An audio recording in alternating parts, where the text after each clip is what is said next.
Hello, everyone, and welcome back to the Doctor Who Spin the Wheel podcast. I am your host for today. I am not the Ancient One, though I probably do look a little bit like him. I'm Mike, and I've taken over hosting duties for this one because Will isn't here.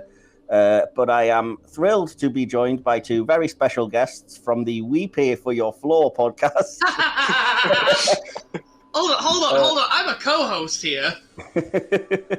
Yes, of course. But I wanted to introduce the two of you together without starting an argument in the couple. That's fair. So, Andy and Phil from We Pay for Your Floor, welcome to the podcast. Hello. For those of you who've been watching or listening to Spin the Wheel for a while, you may recognise Phil as the name of my boyfriend, who this unfortunately is. What? No. Oh, God. Who agreed that? You did 7 years ago. You can leave whenever you want. Nah. Fair enough. This is going to be a lovely. This is going to be a lovely episode of me playing third wheel. But suffice to say, I'm basically replacing Sarah for the day. So basically, yeah. I should have asked her for advice on how to deal with the two of you. But anyway. Oh, I should have got my ukulele and done our theme song. We didn't We're get not you to taking do the over. wheel one. No. Anyway, so yeah, believe it or not, this is actually a Doctor Who podcast. If you couldn't tell from finding out last week and from my hilarious little avatar here, we are reviewing the episode "The Curse of Fenric" today. Which, when Will told me, let me tell you, Phil will be able to tell you because he was there at the time. When Will told me that this is what it landed on, I pretty much jumped for joy. I was like, yes, I got my favourite. Because this was one of my selections for the wheel. Spoilers. Yeah. And you looked at me and was like, "You're going to be really happy." I was like, "Why?" It's either going to be something really bad or something really good. It's like, is it Black Orchid? Please let it be Black Orchid. Oh, that would have been awesome. That was one of Phil's selections. Oh, nice. Phil just woke up and chose violence that day, clearly. Which is funny because he normally wakes up and chooses laziness. Hey man, I can relate. I'm not saying anything about that. But, so as I've been mentioning to these guys before we started recording, I have actually now seen two versions of The Curse of Fenric ready for the podcast. I had seen the regular TV version in the past, but it was a few years ago. So I did watch the 4-part version ready to review, and then also watched the special edition, which is on because I was quite thrilled to be able to crack open my season 26 Blu-ray set and watch something on it. If you don't have it and you're a fan of The Curse of Fenric, it's probably a must-buy because there's 3 versions. I only watched 2 of them. There's the 4-part TV version, the special edition movie length with updated effects and everything, and then the VHS version with 6 minutes of newly incorporated footage that's apparently I was about to say, is there any bonus scenes or anything? Yeah, there is, but I'll get into it probably at the end because, as I say, I did watch both versions. The differences are... In terms of the deleted scenes, there's nothing super memorable. There's a couple of little extra bits of backstory and explanations that you don't really need, that you can kind of see why they were cut. But I do recommend the movie-length version because the effects, even when I didn't think the effects were bad, they've been updated and they've massively improved. So yeah, I was going to say, I didn't think the effects were really that bad in this episode for the most part. No, well, there's a couple of things, like the best example I can think of when I was looking it up because I was curious was in I think it's part 1 when the runes start to glow, maybe part 2. The runes begin to glow and then sort of appear with almost illuminated with fire on the wall, and they wanted to do that effect by apparently cutting through with something hot or whatever and making it appear that way on the day, but couldn't because it didn't work. So it's a very sort of basic 1980s video effect when it does appear. And on the newer version, it really is like it looks like something's burning them in, and there's sparks and flame and everything. So that's just a quick example of one of the differences. That's kind of cool. That sounds yeah, it's pretty cool. The other one that's probably worth mentioning is that when the 2 really annoying girl vampires die, there's a much more grotesque sort of full body melting sequence as opposed to just... Which is funny, considering, like, we just watched the version that's on BritBox, which is, like, the standard TV version, I think. And even then, when they died, I was like, that is actually quite gruesome for Doctor Who. Like, we just watched them melt, kind of. Which Yeah, I know it kind of happens in I can't remember which story it is, but I think there's a fourth Doctor one where people's skin literally melts off their body. It's not Brain of Morbius. I can't remember which one it is. Something to do with radiation. But like, I remember seeing that and thinking like, oh god, that's a bit gory. I can't wait for the Target novelization of Doctor Who and Summit with radiation. Oh, coming next summer. That'll be great. Starring Kaylee Minogue. But yeah, just to keep us on track, this is obviously the Spin the Wheel podcast. It's not hit or miss, so we're not going with a fine-tooth comb, scene by scene, analysing everything. But we do tend to split things into, just for the sake of the hosts, of TARDIS team, sidecast, villains, story, other, and then end with a sort of conclusion and a score. So yeah, just to quickly get into it, I'll start us off with what did we think? This is going to be pretty basic and obvious, but what did we think of the TARDIS team in this story? I'll let Phil go first. Yeah. Oh, okay. I'd describe how happy I was seeing this episode because Sylvester McCoy is my favourite Doctor. Nice. And the way that Sylvester and Sophie Aldred work together on screen, the Doctor and Ace, they are just brilliant. They are fantastic together. It gives me the warm fuzzies. Just any time they're on screen together, or just any time they're together, it just makes me happy. Excellent. Yeah, they've got their fans. And what about you, Andy? Are you similar? Pretty much, yeah. I adore Seven and Ace. It's one of my favourite TARDIS teams pretty much ever. I always struggle to say whether Ace, Sarah Jane, or Joe is my favourite classic companion, but like they're all fighting for the top spot. I love all three of them. But, yeah, those are the three top choices for sure, definitely. Yeah, but like, yeah, Ace and Seven they just really click well, especially given that like Seven's a much, at least in my opinion, a much darker Doctor than like 3 and 4 were. So it's kind of nice to have such a like brilliant dynamic between a companion and a Doctor who isn't necessarily the nicest, as we kind of find out throughout this over this season, really. Because I think Ghostlight comes just before this, doesn't it? It does, you know. Yeah. Yeah, I'm sure we'll get into that, but that was one of the things I noted was the sort of darker version of the Doctor, which it really only kicks in, I think, probably starting from Dragonfire, because the first couple of stories are very sort of ridiculous, but I'm sure everybody that's listening to this, if they're a Doctor Who fan, knows about the Cartmel master plan and the idea to inject mystery into the Doctor and make him a bit more of a darker manipulator and everything. Never really finer exemplified than in this episode. And I'm kind of here for that. There's moments of the Doctor being a bit dickish, I think, perhaps, that works for me a lot better than when they tried it with Colin Baker or Peter Capaldi. I don't know why. It just seems to work better with McCoy because he's not like that all the time. So when he is a bit standoffish, it just kind of works. I also think... sorry, go on, Phil. No, it seems to hit stronger because he's usually playing the lovable clown. Yeah. And then when he takes on that sort of darker, more serious sort of twist, it's just like, oh, okay, we're going this way now. Okay. Well, Exactly. I also think it helps that Sylvester's really good at just pulling that off because it's like barely even a switch flicks. It's like it's such a minuscule like change in his demeanor, but it like makes such a big difference. If that makes sense, like I don't know how to describe it, but it's like it's such a minuscule change in at least the way that he like appears and acts, but at the same time it has like such a big effect because you kind of see like, oh yeah, there's a menace to this Doctor. It's kind of fun. Yeah, I love Seven. He's great fun. I can never decide whether he or 4 is my favorite classic Doctor either.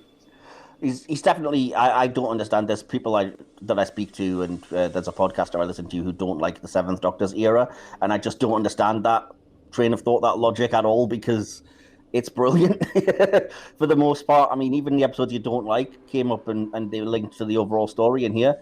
And I love that this is arguably the first time the classic series has tied everything together in that way. So even like I personally like Silver Nemesis, even though it's not a popular episode, and I completely forgot that it was tied into this story. So when they mentioned, oh yes, it was the chess set in Lady Pinefort's study, I was like, yes, justice for Silver Nemesis. It's become important. So you can kind of see where like New Who got its template from, really.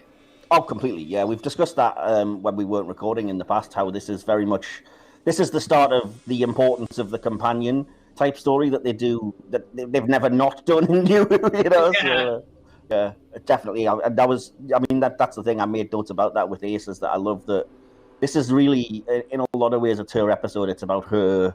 It's not made explicit, which I love, but it's about her conquering her fear and her sort of psychological damage, and ultimately coming out the other end as a better person.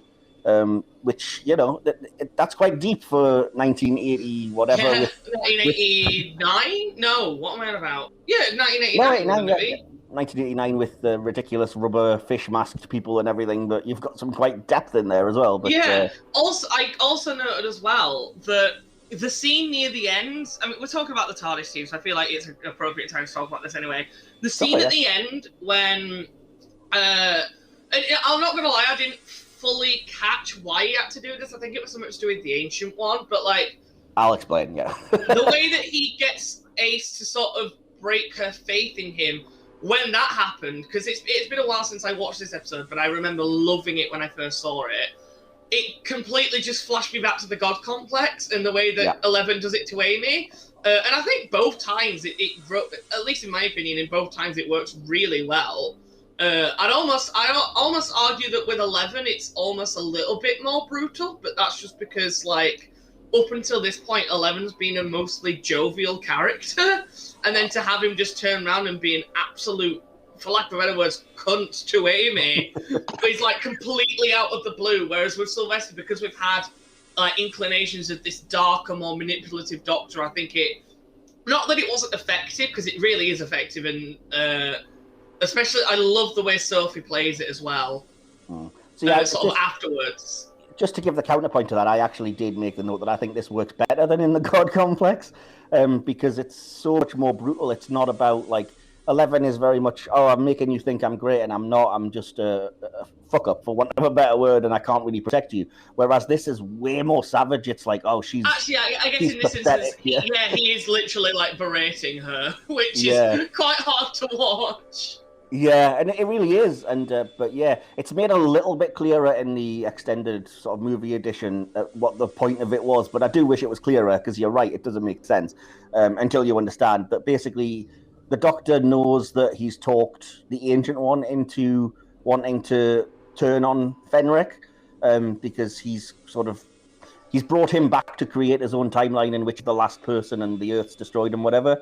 So the Doctor sort of knows that the Ancient One wants to turn on him, but the Ancient One can't get to Fenric because Ace is in the way, and her psychic barrier of faith is stopping him from doing it. I assumed it was that, based on the context clues from earlier, because I knew that the Ancient One was going to turn on Fenric. I knew that's how it ended, and I knew it was something along the lines of, Ace's psychic barrier stopping him from getting through. But it wasn't really fully made clear in the episode, so I wasn't fully is that why? But no, that was why. Okay, that makes sense. Yeah, again, I wish they'd made more of it, because that was another... I'll actually get into it later, because that's not really related to time. But the only other thing I wanted to say about that is just a couple of nitpicks that I had regarding... and it's all about Ace, unfortunately, which was... At the very start of part 1, Sophie Aldred has a very rare lapse in acting, which I wasn't offended. I just found it kind of funny when the two sort of annoying girls are trying to talk her into going down to the water, and she turns full on sort of pathetic brat and just goes, "Swimming's stupid." Yeah. Oh yeah, I didn't like that. I did find that quite funny. I made a note of that saying, "Why did you say that?" Yeah, I didn't like that bit. That was one of my few criticisms of the episode that I made a note of, was because spoilers. I fucking love this episode or this story. But I did say, though, some of the dialogue is a bit wonky and it can kind of take you out of the moment, and that was one of my examples. Was where did that come from, Ace? Why did you suddenly become a 14-year-old brat for all of 2 seconds? Especially in a story where it's all about her growth. Sorry, go for it. Oh, sorry. No, go on. No, I was just going to say, in a story that's all about her growing up, her acting so childish is so jarring, but go ahead, what were you going to say? Yeah.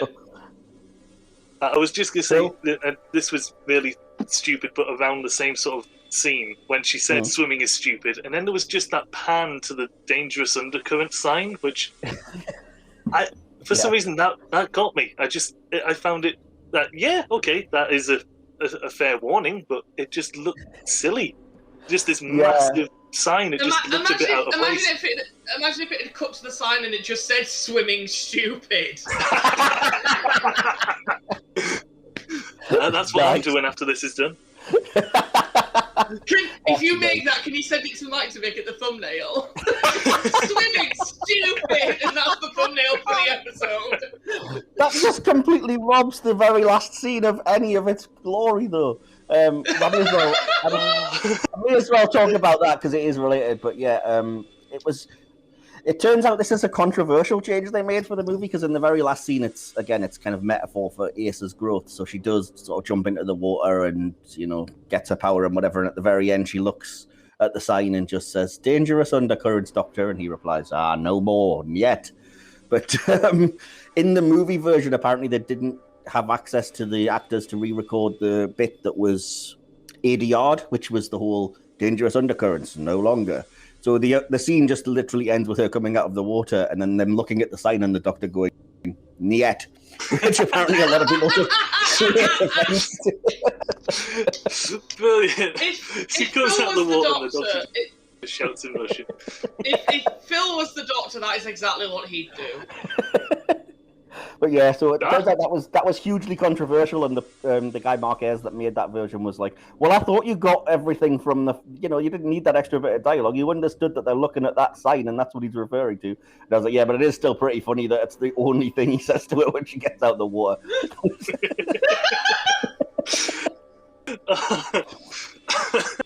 Yeah, Phil, next time I get out of the shower, please just yell "niet" at me.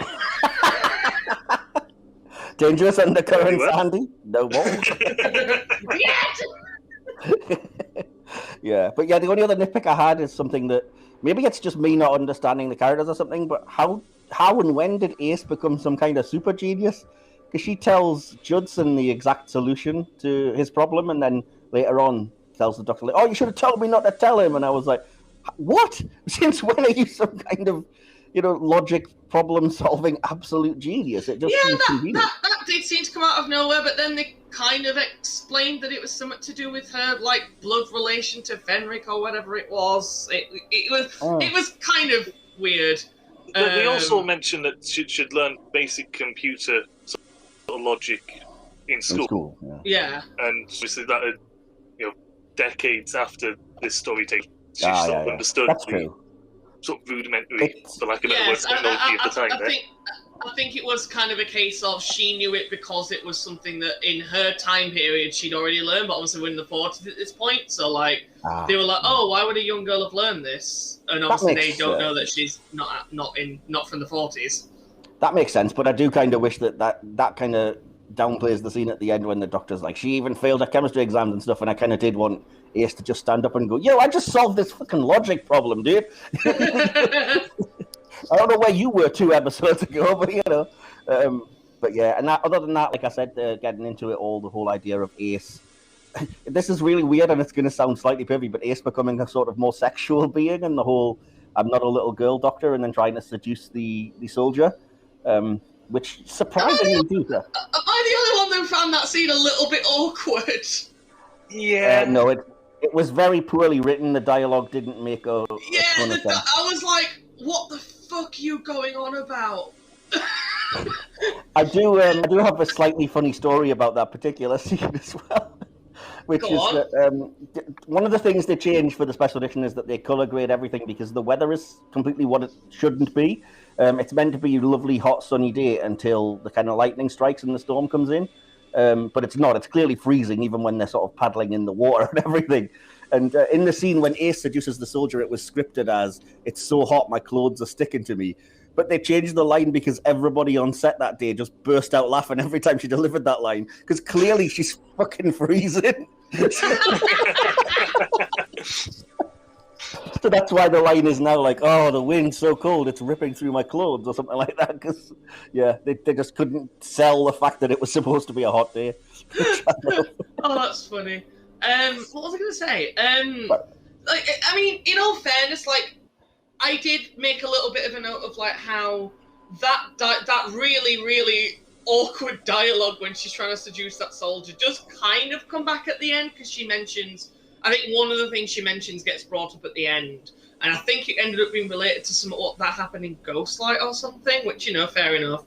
But at the same time, it was like, what are you doing? What? That was another note that I found again in my research, was that the order of episodes for this season was all over the place.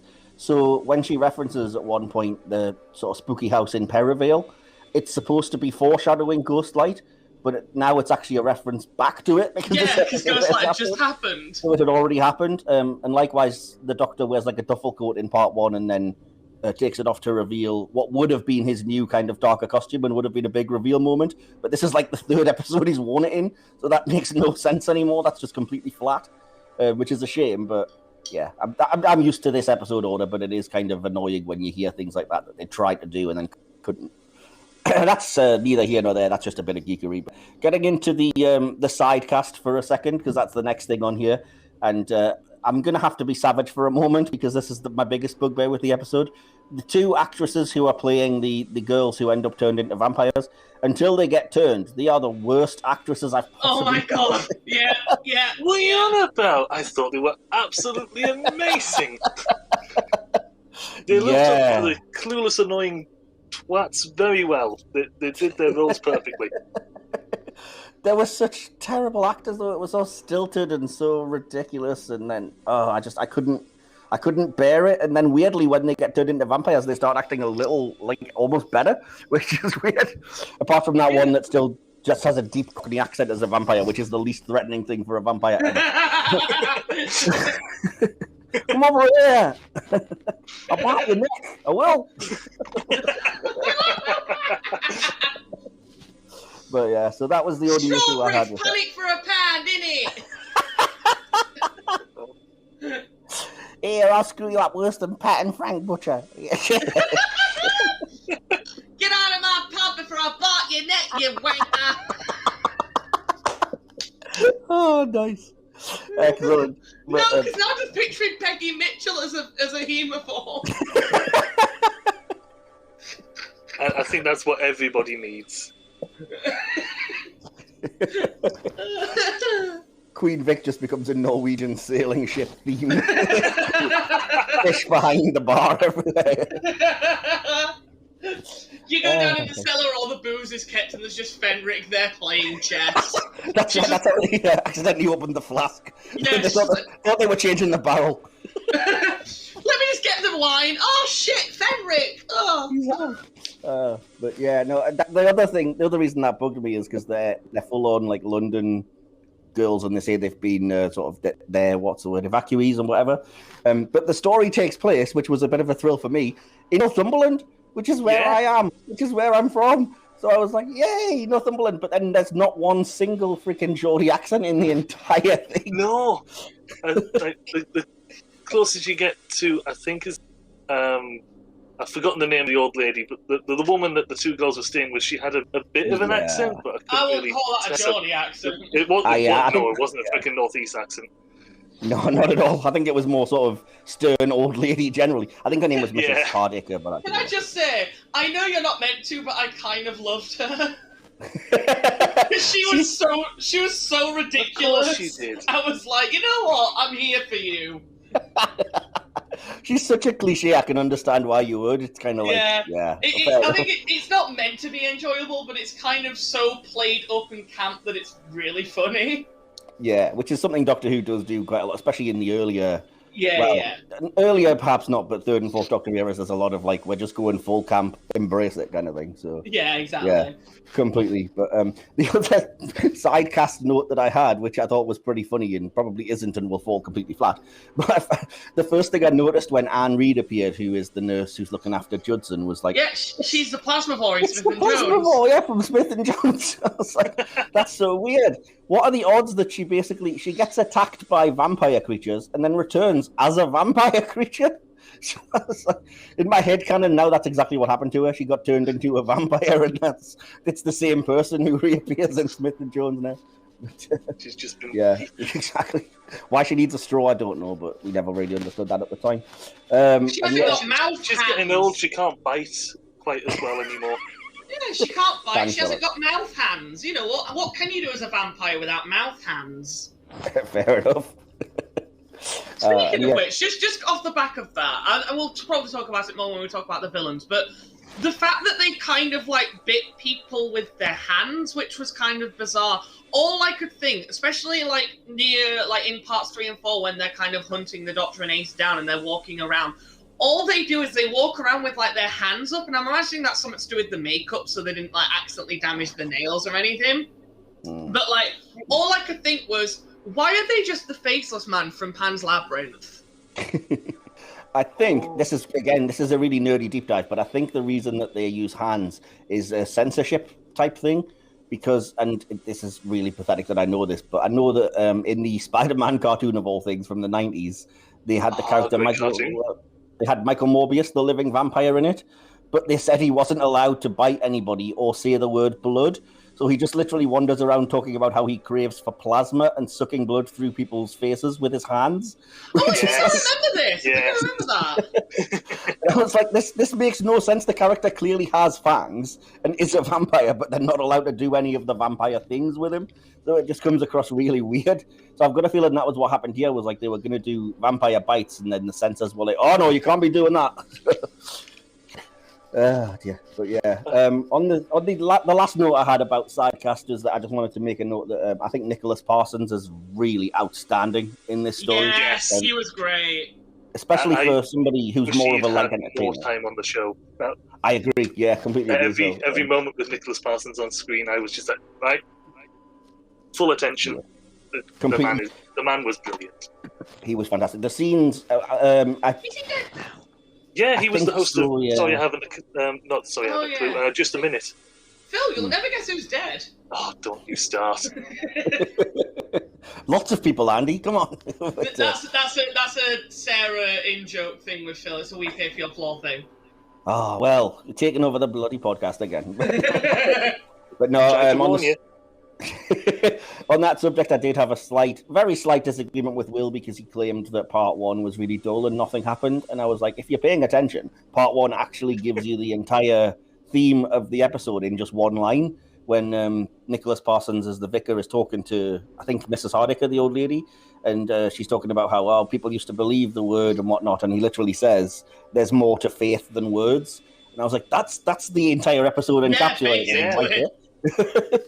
But so I think that character's great. And then his conversation with Ace in the church, and especially the really powerful thing when he's confronted by the vampires, and you find out his lack of faith is because our side, the British, have been bombing like innocent people, and so he doesn't quite believe in the good in people.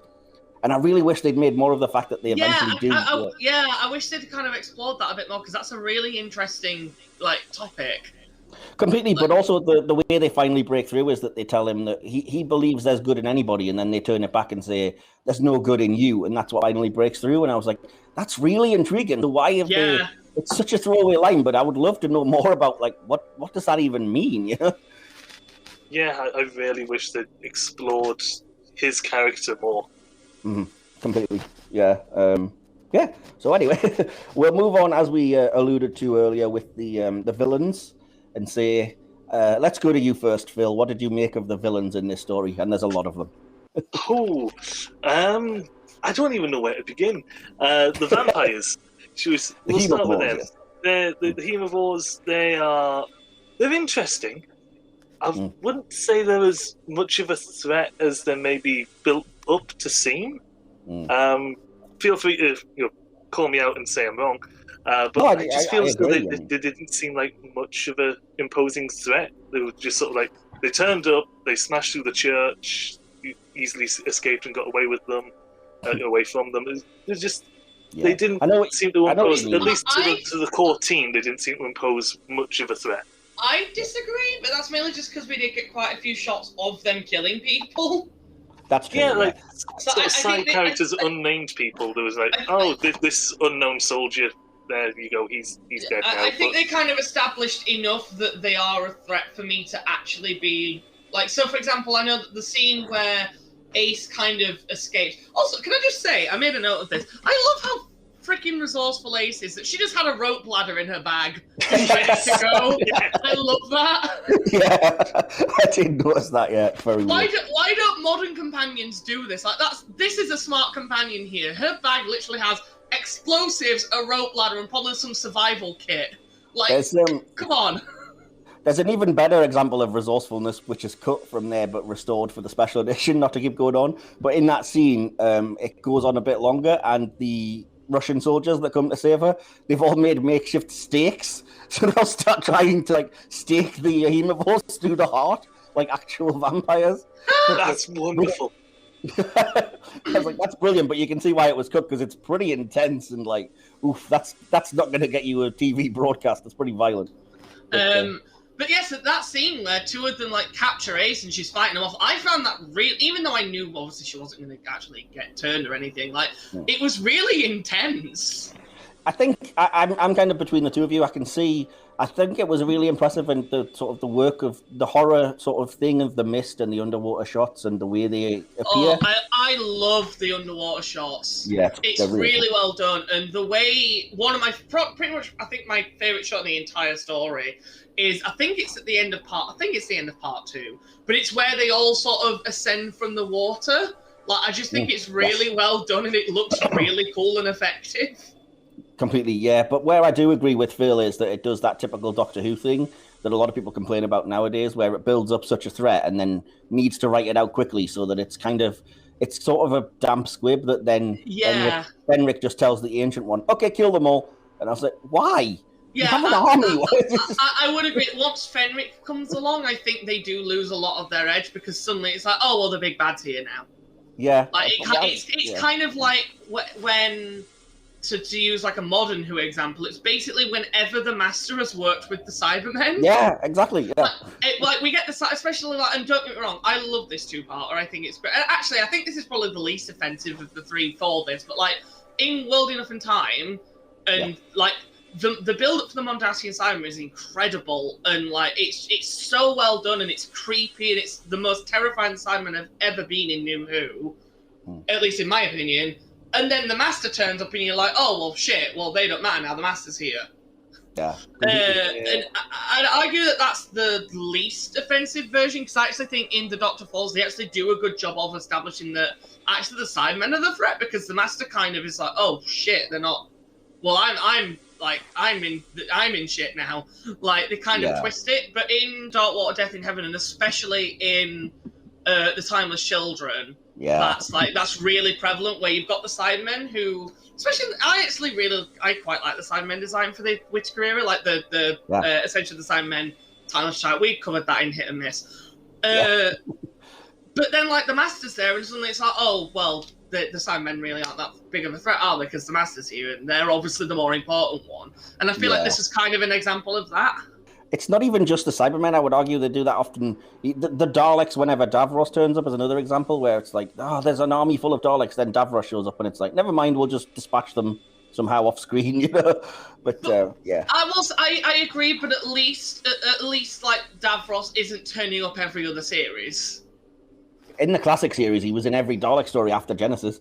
In the classic stories, yes. In New Who, he's only appeared twice. Yeah. But I'm talking in the classic series, it was kind of. You knew he was going to appear in part 4 or 6 or whatever it was, and then he was going to be the big reveal. It was like, oh, there he is. Yeah, and then now the Daleks are completely lifeless because the real threats are here. But yeah, anyway, the only other thing I wanted to mention about villains was that I really found it interesting. The commander, I think his name's Millington, his story of when he locks the 2 Russian soldiers down there, and then he really like sinisterly says, like, "Oh, I was serving on a ship and we had to lock people behind one of the bulkheads, and I listened to them scream for help for an hour, but then the screaming stopped, and I was like, fuck, that really is, as they say, inhuman. That's really dark." Yeah. So he was a bit of a pillock. I love that that's in all this sort of like the story about ancient evil and the worst kind of darkness. It's a human being that's like arguably the most chilling part of the story. I was like, that is messed up. I found that as well. As I think it's just after that scene, but how casually he just shot that man in the leg and was like, well, you're not doing that, and just shoots him. And what? Also, I was correct me if I'm wrong, but I feel like this episode has way more sort of use of guns than I remember in a lot of classic Who. Yeah, probably, but it is a military base. So. True, but it's a like, military base during World War II. I wasn't expecting it to be like so gratuitous with like the amount of shooting that ends up happening. Maybe. I don't know if I noticed it as such, but maybe that's just because I'm, gun nuts. I'm not, by the way. Speaking of use of guns, though, one thing that really did make me chuckle was the very beginning of episode 1, where the Doctor and Ace just casually stroll into the base. They get surrounded by soldiers, and then they just casually stroll away. That was another thing. I should probably mention that because it was another part of my argument with Will, was that he said he didn't like that the Doctor and Ace just walk in and there's not much security on the base. And I was like, that's part of the plot. They explain that 3 times. It's because they're trying to leave it open so that the Russians can steal the Ultima machine, which is booby trapped. Yeah. So it's like, it's not like it's an error. It's part of the story, But I do love that the Doctor, in a full-on, like, they may as well use the psychic paper thing, he just types out a letter from the Prime Minister and forges a signature. Full on in front of Judson as well. He's just like, look, there you go, that'll do. It is also, it's quite, I remember when I was watching this, because if you remember the first episode of the Spin the Wheel is when we did the visitation, and I remember when I was rewatching this, I was like, why doesn't he just use the Sonic for this? And I was like, oh yeah, the Sonic's not here. Yeah, they don't have the Sonic until New Who now, does it? No. It's kind of fun seeing how resourceful the Doctor is without the Sonic, like when he doesn't have that to rely on. Absolutely, yeah. Couldn't agree more. But yeah, so did you guys have any other thoughts on villains, or can I move us to the story part? I really love the design of the Hemovores. Like, I don't know, maybe it doesn't hold up as well now, but personally I find the makeup effect to be really good and like actually quite sinister, especially the non-fish looking ones. I really like the design of the ancient one. Yes. That looked really good. One thing I particularly liked was how, right at the end, it's Ace, Fenric, they're all in that sort of bunker room with the chess set and everything, and Ace walks backwards, bumps into the ancient one, turns round, sees it. You'd expect her to maybe freak out. She doesn't. She's like, oh, okay, it's a fish dude, and then just continues staring back at Fenric. I like that she didn't go down the stereotypical screaming, it's a monster. You can't imagine Ace doing that, to be fair, and completely. That's not in her. I like Ace so much. One thing that I've always loved about Ace in every story I've seen her in is just how much she doesn't fall into that damsel in distress trope. Like, even when the Hemovores are about to kill her, maybe right at the end when they were about to get her, but like, and before then, her first instinct wasn't to like cry for help. It was like, I'm gonna just beat the shit out of you. And that's exactly what she did.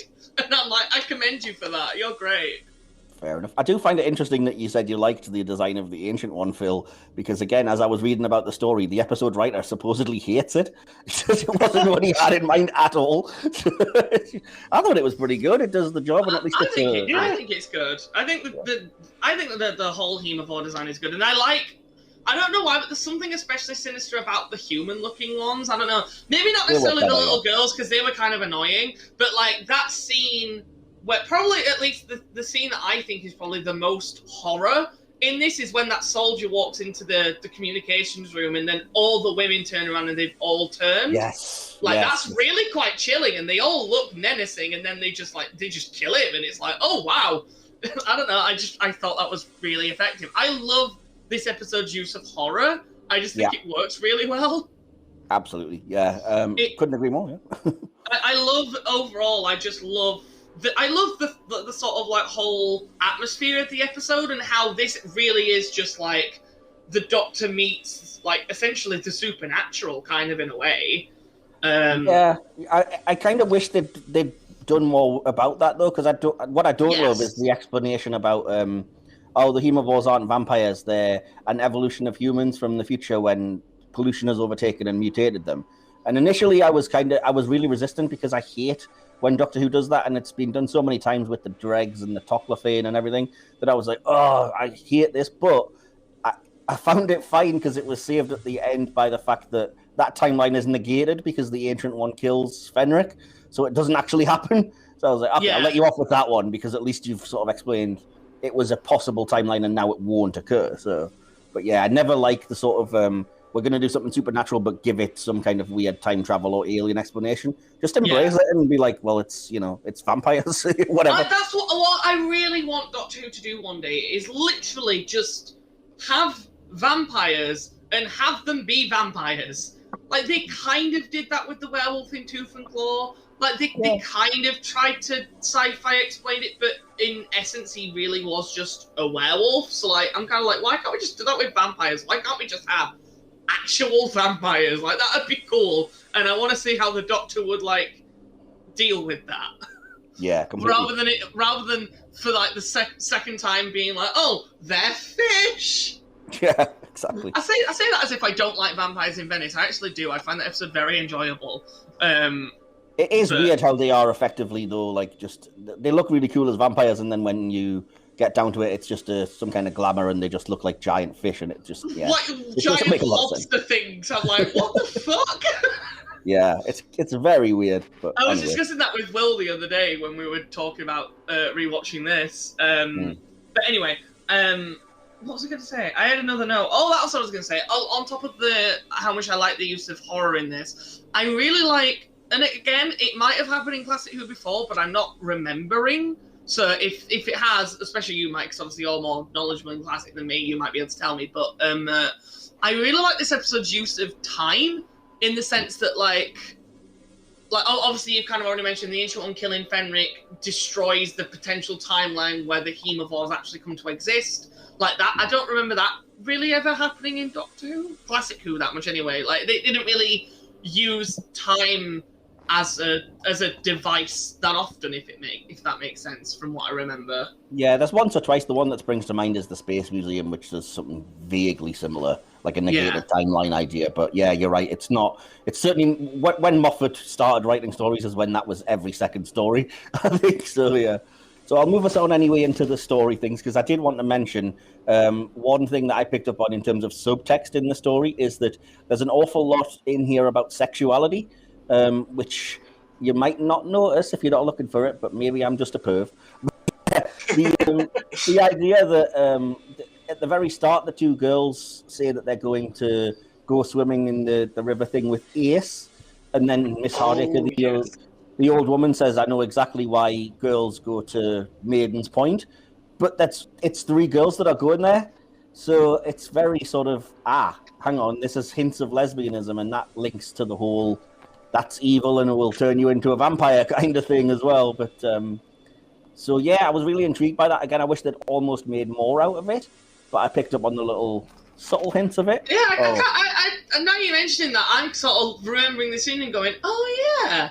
Like, maybe they could have delved into that, but I guess we've also got to remember, like, this was, like, 1989. They probably wouldn't have been quite as, like, nice about it. That's the thing. I think they try to in little ways. So they sort of say that, that's perhaps why everyone keeps saying how the girls have dark hearts or whatever, because that's sadly how it was probably looked on, in the 40s. And the other thing I wanted to kind of allude to, which is, again, I do far too much research for these, but I researched the novelization of Fenric, which actually explains that the base commander and Judson were gay lovers, which is not at all in the actual episode. Yeah, that never even get a hint of that, crikey. Yeah, it's a shame, because apparently the writer based Judson on Alan Turing. That would make a lot of sense. Yeah, but he said since he couldn't portray the frustration with not being able to be open about your sexuality, he changed it to being frustrated because you were crippled. But just so I remember, that Judson is the guy who ends up being Fenric, isn't it? Yes, the guy in the wheelchair. Yeah. But they do say that, like, the reason for his being disabled is something that the commander did, and then never explain it. But in the book, they explain that it's because they were gay lovers, and apparently he caught Judson staring at another boy in a rugby match and got carried away and sort of savagely tackled him and somehow wrecked his spine or something, which I found really interesting, because, again, it's subtext that's in there in the episode, but it's so much more added depth to it. And again, if it was made today, it might have made a really interesting extra layer to the story. But yeah. That was just something I found and thought, like, that's really interesting. It's a shame they can't do more with it. But yeah, again, I thought it was nice that they explained who the motivations were for all these things, and respect to the code breakers and the women as well of the 40s. So yeah, The idea as well, I've already touched on this, but the idea that they talk more about, as well as Fenric being the ultimate evil, the immorality of kind of the people that wage war and like wanting to use this bio weapon to just effectively wipe out the enemies, even if they're currently allies and whatnot, which was a layer that I'd forgotten about to the story, but really enjoyed, perhaps is the wrong word, but yeah, appreciated on rewatching it. Yeah, and what else did I say here? The only other thing was, I wasn't sure if I'd picked up on the right thing here, but the idea that when they'd captured the machine, the word that was going to trigger it and kill them all was love, which I was like, is that really deep? Is that talking about how love can ultimately kill you or something? Or was it just a total random coincidence, you know? I was thinking that seems like it's got to have some sort of deeper meaning, or am I just reading too much into this? Yeah, I did too, but I couldn't figure it out in the end. I just thought, well, maybe they're, it's making a mockery of something pleasant because they're actually evil, or I don't know.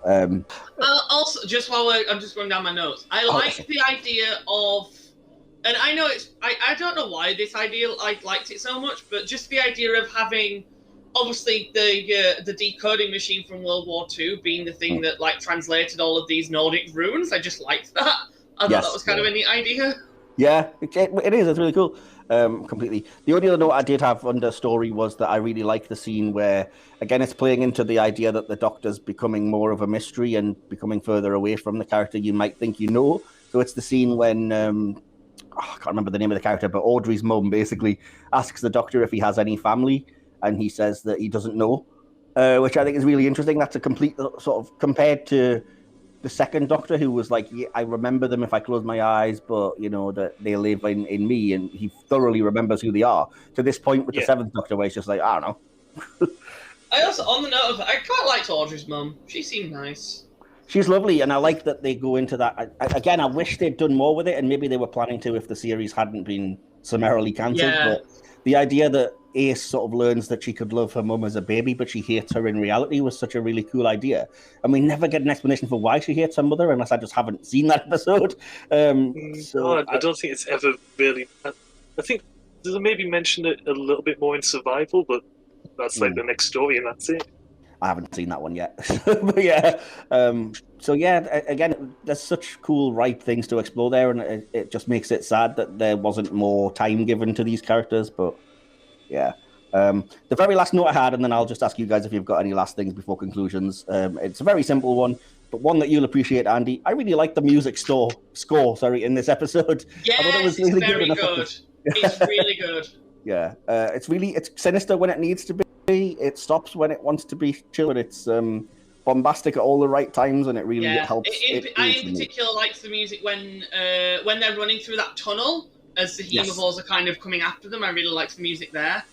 Yeah, it's a bit 80s, but I think it works really well. So I think it works. It's got a lot of heavy synths just echoing all around the place, but it works, especially in the tunnels and the chases.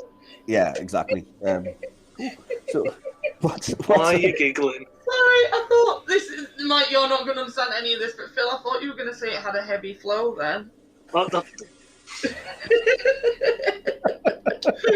This is why. As nice as the dynamic might be, having a couple on, like we're just gonna have too many in jokes where someone's gonna say something and it's just gonna trigger the other one. It's fine. We're used to use flow, Phil.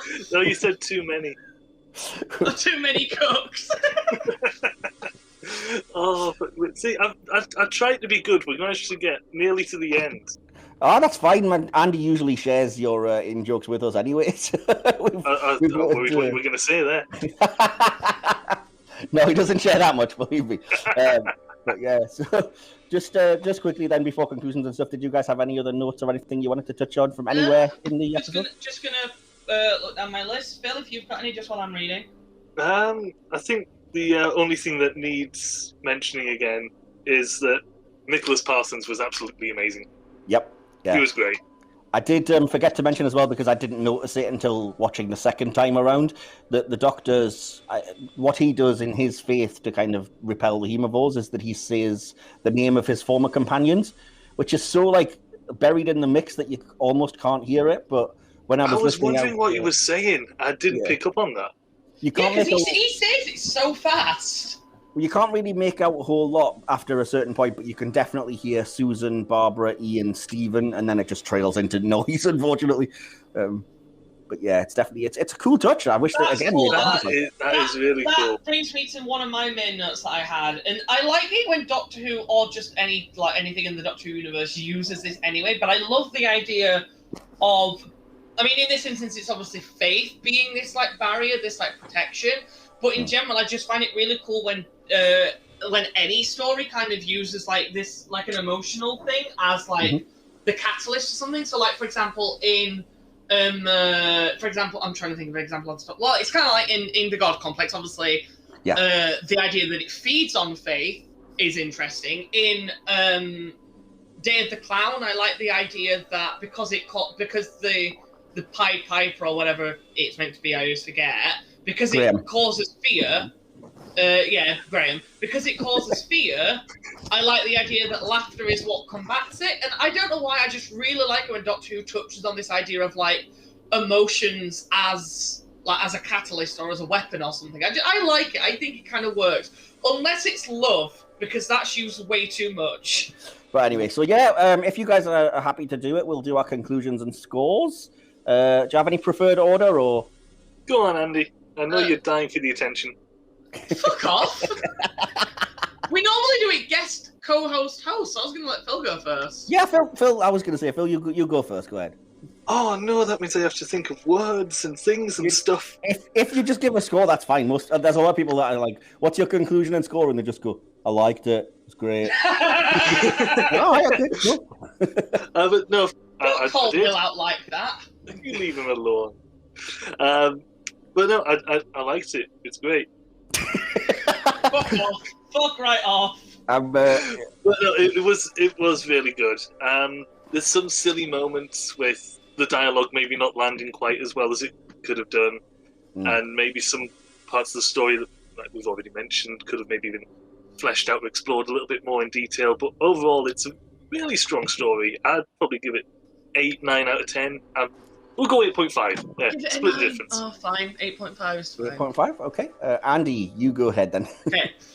I wrote a full conclusion. So I wrote, one of my favourite, if not my favourite classic story. Just so you know, favourite in my eyes doesn't necessarily mean that I think it's the best, but at least subjectively for me, it's probably my favourite.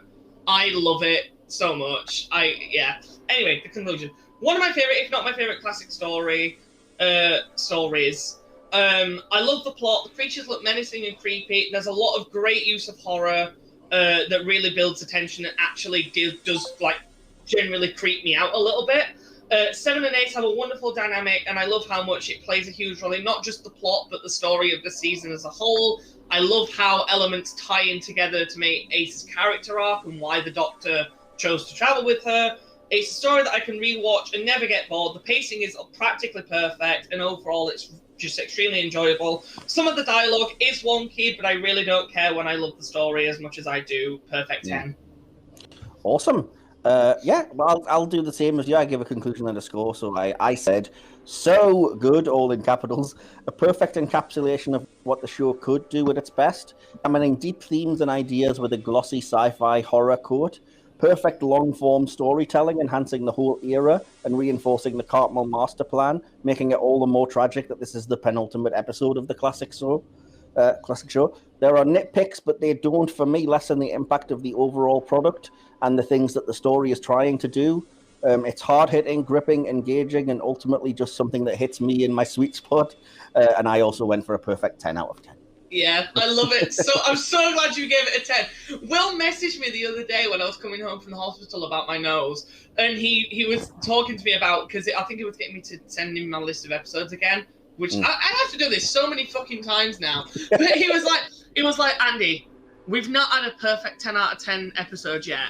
Do you think you can do it for this week? And I'm like, well, I don't know, because I'm not going to gaslight Mike into thinking it's perfect if he doesn't think it is. But you've given it a 10, and Phil's the one who didn't. And I thought Phil would. Yeah, now we have to mock Phil. He's the one.